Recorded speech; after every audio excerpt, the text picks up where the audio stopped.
Hey guys, so today we're going to be going over another function walkthrough where we're just going to write a function that computes the nth Fibonacci number.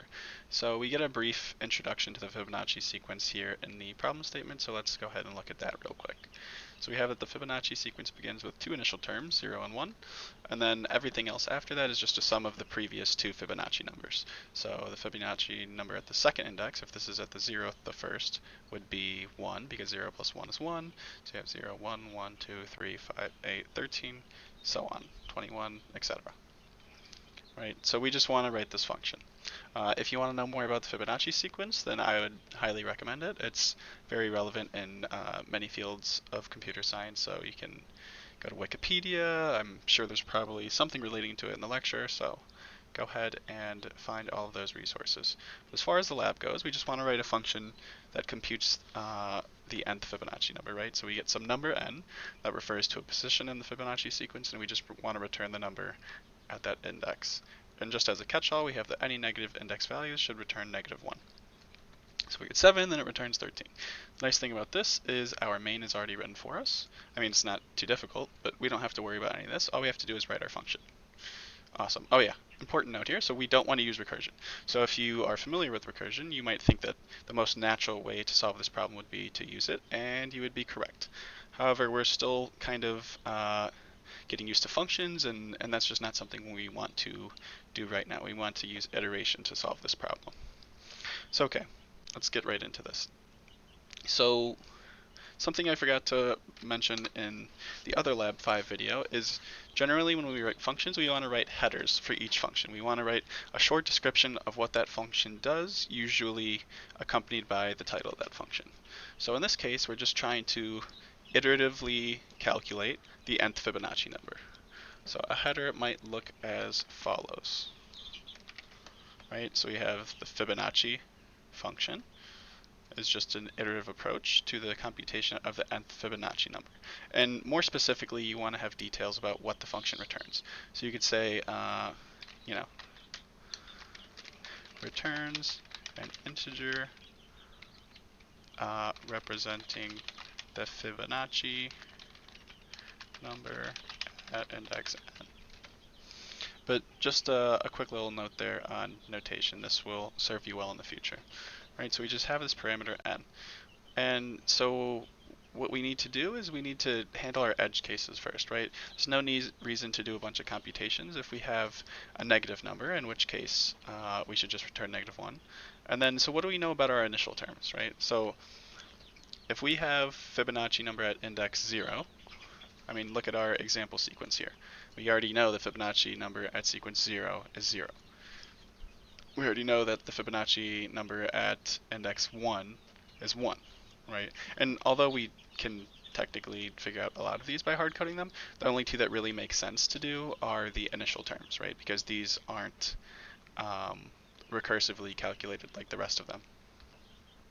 So we can just include some stuff for that, so we don't have to do any extra calculation in our iterations. So as always, we need to initialize some data, and we do have a return value. We're returning an integer representing the Fibonacci number. So what we should do here is first we should initialize the value that we're returning, or not initialize, but at least declare. So we'll say Fibonacci, we'll just leave to be declared at this point instead of initialized. If you want to be safe, you can initialize it to 0. It's better practice than not, but it's not really going to make too big of a difference or difference at all in the way that we choose to implement it this time. So then we're going to need some other data, but we'll figure that out as we go along. So okay, so we've got our data, or some of our data, and let's take care of these edge cases. So we have that if n is negative, we'll return -1, and if it's one of the two initial terms, then we'll just return that, right? So this stuff is pretty straightforward. We can just check those conditions and return the appropriate value. Now, quick little note here. So we're going to have all of our data right here, right? So we'll have, usually we declare all of our data at the top and then manipulate it and initialize it somewhere below. So if we had something like this, that'd be fine. But what we could do is, since we're taking care of all of these edge cases right away, we could just be more efficient even and not allocate memory for this data until we know that we're not just returning some constant value. So we could like declare Fibonacci and any other data we need below this part. That's a design decision, so that's up to you. It's quite conventional to declare your data at the top, and since it requires such low overhead, it's not going to affect performance in any meaningful way. So generally, people do it this way, but just something to think about. Okay. So we've taken care of our edge cases, right? So if n is negative, we return -1. If it's one of the initial terms, then we return the number at that position, which just so happens to be the position itself. Okay, so now we want to loop through and calculate the nth Fibonacci number. So if n is non-negative and greater than 1, then we want to compute this number. So how might we approach this problem? So we know we want to use a for loop, it says it in the problem statement, but we don't have to be told that to infer that that's the best way to do it, right? So we have some index, so we know that there is some potential looping bound here. There are a few ways to approach how to construct this loop, but I think the most intuitive way is the best way to go here. So we already have two terms, right? We already have our 0th and 1st Fibonacci number are 0 and 1. So if we want to find the nth Fibonacci number, we can think of our calculation as starting at the 3rd number. So we were kind of shifting everything by 2, right? And so before we kind of get into constructing the loop, we want to think about, okay, so how is it that we actually calculate any given Fibonacci number? And you just add the two previous terms. So to do that, we just have to keep adding the terms until we get to the number that we want. So in our loop, we'd say for some integer I equal to 0. So another way that we can do this is we can initialize our counter outside of the loop. This is actually fairly common practice and is considered best practice. So we could have int I up here and then just use and initialize I from within the loop. And that way, if we want to use I outside the scope of the for loop, so like let's pretend we finished writing this condition, we have for something. If we want to use like I over here, if we had declared the variable within the looping header, then it would be out of scope. But if we have it up here, then it will just have whatever the last value of I is going through the loop, so we'd be able to use it. Now in this case we don't, but I just thought that was worth mentioning. But we will leave the declaration up here just because it is a bit, not necessarily cleaner, but it's a good habit to get into, right? Okay, so we're starting at the 0th Fibonacci number, right? Technically we're starting at the I hazard to say second. So the first, let's clarify some notation, right? So the first number would be the 0th index. The third number would be the second index. It would be 2, right? So we're starting at the third term, and that's going to correspond to index 0. So if we're moving everything 2 to the right, then what should we do with our looping bound? Or 2 to the left, that is, right? We're going from I equals 2 because it's the second, we're starting with the calculation of the second Fibonacci, or the third Fibonacci number, which is at the second index. And we're going until n, right? We want to figure out what the nth term is. However, we should subtract 2 from the looping condition in order to get the number that we want. So there are other ways to do this. But I think this is the way that makes the most sense, right? So if we say I less than or equal to n minus 2, right? Because we could start at 2 if we wanted and just go to n. That would actually probably be the more intuitive way to go because we already have 2 initial terms.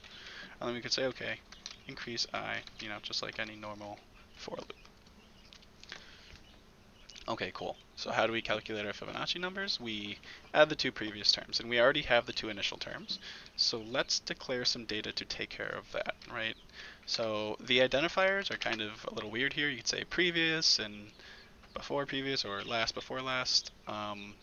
Anything that's descriptive that allows a reader to understand that these are two terms that exist before the current Fibonacci number. So I will be using before last and last.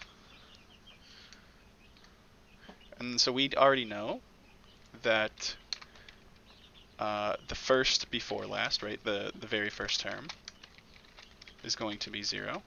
And we know that last is going to be 1, right, because this is the term at index 0, this is the term at index 1, and then fib will be the term at index 2 for the first iteration of the loop. So let's calculate that just by doing some simple addition. Fib is equal to last plus before last. And then, so that calculates the first term. But if we were to go through the loop and keep updating it, this number wouldn't be changing. It would just be recomputing the same number over and over again. So we need some way to update these two.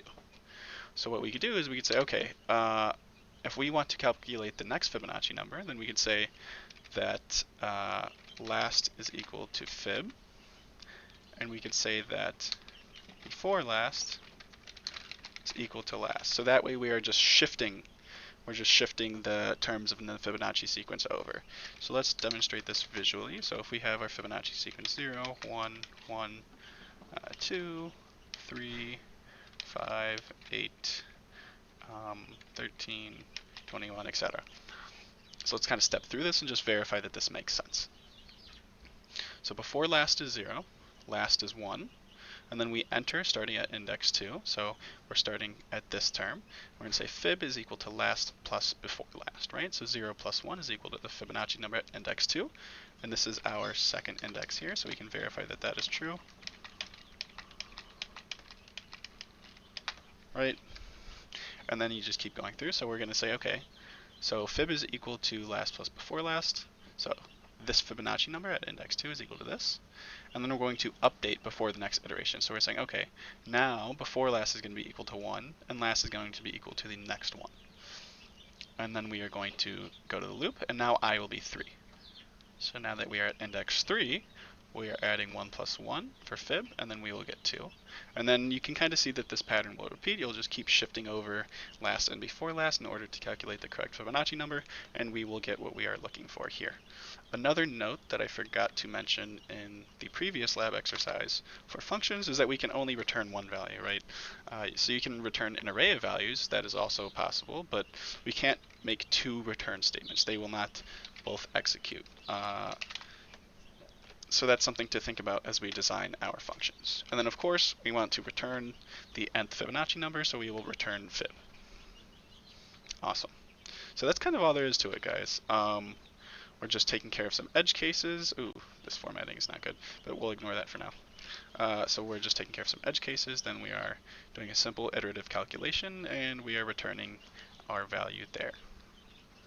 So yeah, and then as you can see, we can look at main, and we just have a nicely formatted output statement that calls our function, and then we get what we want. If you go ahead and submit, you will see that this exercise is worth full points for the cases that it's tested against. So yeah, guys, that's all there is to it. Hope you learned something, and I'll see you next time. Actually, so quick extra note here.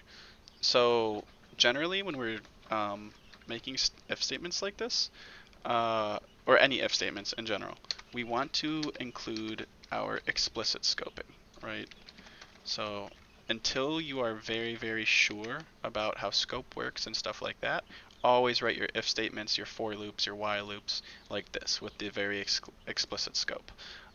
So while this is valid syntax to have one-liners without braces, it's not recommended until you're very comfortable.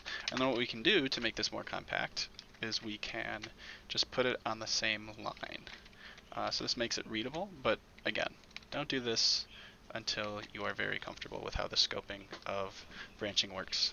But yeah, with that, we are done. So see you next time.